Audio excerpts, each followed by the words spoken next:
पिछले एपिसोड के लास्ट में हमने देखा था कि जूहीने को झूमर से बचाने के लिए वोयुल उसको गोद में लेकर हवा में उड़ जाता है। जू की आंखें बंद थी और उसके होठ में हल्का सा खून लगा हुआ था। खून देखकर वोयुल से रहा नहीं जाता और वो जू को किस कर लेता है। इस किस से वोयुल को हेसन की याद आ जाती है, जब उसने कहा था कि उसका खून पीने से वो उसको याद रख सकता है। इस मेमोरी से वोयुल कंफ्यूज्ड और शॉक्ड रह जाता है। जू को भी अब रियलाइज होता है कि वोयुल उसे किस कर रहा था, तो वो खुद को नीचे उतारने को कहती है। उसको भी पता चलता है कि उसके होठ पे खून होने की वजह से वोयुल ने उसे किस किया। वो उसे जोर का थप्पड़ लगाती है और फिर उसे मारने लग जाती है। वोयुल तो अब तक यही सोच रहा था कि जूहीने के खून से उसने हेसन को कैसे फील किया, और जू मन में सोच रही थी कि मेरा पहला किस एक वैम्पायर के साथ हो गया। वोयुल फिर अपने दोस्तों को बताता है कि उसने जूहीने का खून पिया। वो लोग तो इमेजिन करने लगते हैं कि वोयुल ने उसे काट लिया होगा। तो वोयुल बताता है कि जू के लिप्स में ब्लड था, तो वो खुद को रोक नहीं पाया और अनइंटेंशनली किस हो गया। वोयुल फिर दोनों से पूछता है कि तुम लोगों के साथ ऐसा कभी हुआ है क्या कि किसी के खून पीने से उसकी कोई मेमोरी या पास्ट लाइफ दिख जाए। तो दोनों कहते हैं कि ऐसा तो बस टीवी में दिखाया जाता है, असली में थोड़ी होता है। तभी वहाँ एक लड़की आती है जिसका नाम रोज था। वो लीसांग से अपने डिलीवरी के पैसे मांग रही थी। वहाँ वोयुल को देखकर वो खुश हो जाती है। रोज भी एक वैम्पायर थी जो अब दूसरे वैम्पायर्स को ब्लड डिलीवर किया करती थी। वो वोयुल से पूछती है कि तुम अब इंसान बन गए हो क्या। तो लीसांग उसे बताता है कि अब ये हाफ वैम्पायर और हाफ इंसान है। रोज वोयुल को एक खून का पैकेट गिफ्ट करती है जिसको तीनों बांट कर पीते हैं। पार्कडोंग बताता है कि रोज इंसानों को पैकेज डिलीवर करने के साथ साथ वैम्पायर्स को ब्लड डिलीवर करती थी। वोयुल घर वापस आकर छुपते छुपते अंदर जा रहा था, पर जूहीने उसे हॉल में ही मिल जाती है। वोयुल कहता है कि तुम अभी तक सोई नहीं हो। तो जू कहती है कि मैं कैसे सो सकती हूँ, ये जानते हुए कि एक वैम्पायर मेरे खून के पीछे पड़ा है। वोयुल माफी मांगता है और कहता है कि इतने सालों बाद खून देखकर वो कंट्रोल खो बैठा था। जू कहती है कि ठीक है, मैं बस ये मान लूंगी कि मुझे एक मच्छर ने काट लिया। ये सुनकर वोयुल को गुस्सा आ जाता है और दोनों लड़ने लग जाते हैं। वोयुल फिर चुप हो जाता है क्योंकि जू के लिप्स देखकर उसे फिर से ब्लड और किस याद आने लगता है। दूसरी तरफ हम दोसिक को देखते हैं। वो अपना लॉकर खोलकर एक फाइल निकालता है जो कि एक वैम्पायर रिकॉर्ड बुक था। उसे याद आता है कि ये बुक उसके डैड ने उसे देकर कहा था कि ये सीक्रेट बुक बहुत जनरेशन से उनकी फैमिली में है। वो उनके फैमिली के किसी कर्ज के बारे में भी बात कर रहे थे। पता चलता है कि दोसिक के फैमिली में हर कोई 40 क्रॉस करने से पहले ही हार्ट अटैक से मर गया था। दोसिक ऐसे तो हेल्दी था, पर उसे भी कुछ सिम्टम्स फील हो रहे थे। दोसिक को फिर उसका ड्राइवर बताता है कि कोई मिस ना वापस कोरिया आ रही है।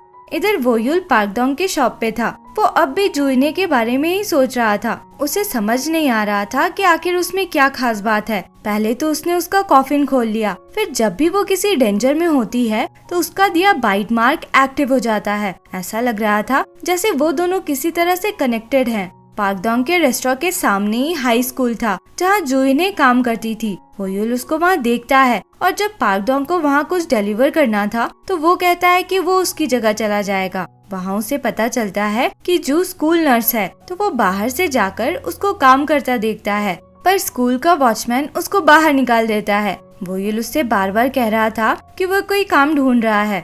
एक औरत उसकी बात सुनती है और उसको काम देती है, स्कूल में क्लीनर का काम। स्कूल की सारी लड़कियां तो इतने हैंडसम क्लीनर को देखती रह जाती है, पर वहाँ भी वोयुल एक लड़के से ऑलमोस्ट टकरा कर गिर जाता है। वोयुल को याद आता है कि ये तो वही लड़का है जिसे वो तब भी टकराया था जब वो मिल्क डिलीवर कर रहा था। वोयुल गुस्से में उस लड़के से सब उठाने को कहता है, तो वो लड़का बहुत रूडली कहता है कि क्लीन करना तो तुम्हारा काम है, और वहाँ से चला जाता है। काम करने के दौरान वोयुल जूहीने के ऑफिस भी जाता है उसका ट्रैश कैन खाली करने के लिए। जू तो उसको वहाँ देखकर हैरान रह जाती है और कहती है कि तुम यहाँ क्या कर रहे हो, तुम्हें बस यही स्कूल मिला था क्या काम करने के लिए, तुम तुरंत यहाँ का काम छोड़ दो। पर वोयुल मना कर देता है, ये बोलकर कि उसको यहाँ काम करने में बहुत मजा आ रहा है।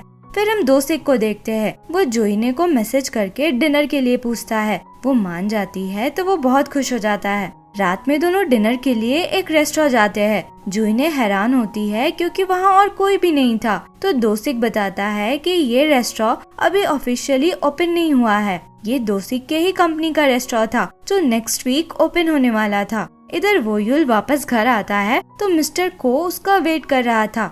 वो मिस्टर को बताता है कि एक्सीडेंटली उसने जूही का ब्लड पी लिया और पीने के बाद उसे कुछ अजीब सा फील हुआ। वो उसके ब्लड में येसन को फील कर पाया था। फिर वो बताता है कि येसन ने बहुत टाइम पहले उसको बचाने के लिए खुद को सैक्रिफाइस कर दिया था। फ्लैशबैक सीन में हम देखते हैं कि येसन वोयुल को पुकारती हुई उनके सीक्रेट हाइड आउट पे आती है और रोते हुए वोयुल से कहती है कि तुम यहाँ से भाग जाओ, लोगों को तुम्हारे बारे में पता चल चुका है, वो लोग तुम्हें ढूंढते हुए आएंगे। येसन फिर कहती है कि हमें साथ में यहाँ से निकलना चाहिए वरना हम साथ नहीं रह पाएंगे। पर तब तक वहाँ बहुत सारे सैनिक आ जाते हैं। जो उनका लीडर था उसका नाम लॉर्ड शिन था। येसन वोयुल के सामने खड़ी होकर उसको बचाने की कोशिश करती है तो शिन कहता है कि अगर तुम सामने से नहीं हटी तो हमारे पास कोई ऑप्शन नहीं बचेगा। वो लोग अटैक ही करने वाले थे तो वोयुल येसन को लेकर भाग निकलता है। वोयुल ये सारी बातें मिस्टर को बताता है और कहता है कि येसन और जूही तो एक दूसरे से एकदम अलग हैं। फिर वो जूही के ब्लड में येसन को क्यों फील कर पाया था। मिस्टर को कहता है कि जब तुम किसी को बहुत ज्यादा मिस करते हो तो कंफ्यूजन पैदा हो सकता है। ऊपर से तुमने बहुत सालों से ह्यूमन ब्लड टेस्ट भी नहीं किया था। मिस्टर को फिर वोयुल का हाथ लेकर कुछ रीड करता है और कहता है कि आगे से तुम कभी भी उसका ब्लड मत पीना, वो तुम्हारे लिए जहर है। तुम्हें उसका ब्लड बाद में पीना तो होगा पर ऐसे नहीं, तुम्हें पहले उसे खुद के प्यार में लाना होगा और तब जब तुम उसका ब्लड पियोगे तो तुम इंसान बन पाओगे। दूसरी तरफ हम दोसिक और जूही को देखते हैं। डिनर के बाद दोसिक उसे उसके घर तक छोड़ता है और उसे एक गिफ्ट देता है। जूही नहीं लेना चाह रही थी तो वो कहता है कि हाउस वार्मिंग गिफ्ट समझकर रख लो। दोसिक ने उसे एक पेपर स्प्रे और विसल गिफ्ट किया था उसके प्रोटेक्शन के लिए। वोयुल छत पे बैठा दोनों को देख रहा था। जूही अंदर आती है तो वो कहता है कि रोड पे इतनी जोर जोर से बातें करना अच्छी बात नहीं है। जो उससे कहती है कि वो अपनी स्कूल वाली नौकरी छोड़ दे वरना वो उसकी असली आइडेंटिटी सबके सामने ले आएगी। वोयुल कहता है कि मैं तो नौकरी नहीं छोड़ने वाला, तुम्हें जो करना है करो। फिर हम अगले दिन का सीन देखते हैं। जू देखती है कि वोयुल अपनी एक कलीग से कह रहा था कि उसके पैर में दर्द है तो वो नर्स के ऑफिस में जाकर आराम करे, वो उसका काम भी कर देगा। काम के बीच में वोयुल कुछ लड़कों को देखता है जो क्लास बंक कर रहे थे। उनमें वो लड़का भी था जिससे वोयुल 2 बार टकराया था। वो उनके पीछे जाता है तो वो लड़के तो जा चुके थे पर उसे अल्कोहल के कुछ बॉटल्स मिलते हैं। बॉटल्स तो वो उठा लेता है पर वहाँ एक जलता हुआ सिगरेट रह जाता है जिससे वहाँ पे आग लग जाती है और फायर ब्रिगेड वाले को आना पड़ता है आग बुझाने। वो लड़का प्रिंसिपल से कंप्लेन कर देता है कि वोयुल ही स्मोक कर रहा था। प्रिंसिपल उसे बहुत डांटने लग जाता है। वो कहता है कि उसने स्मोक नहीं किया पर प्रिंसिपल मानने को रेडी नहीं था और उससे कॉम्पेंसेशन मांग रहा था। तभी जूही ने उस लड़के का कान पकड़कर उसे प्रिंसिपल के सामने लाती है और उसका हाथ स्मेल करने को कहती है। स्मेल से पता लग जाता है कि ये लड़का ही था जो स्मोक कर रहा था। फिर वो अपने फोन में एक वीडियो भी दिखाती है जिसमें वो लड़का अपने दोस्तों के साथ स्मोक कर रहा था।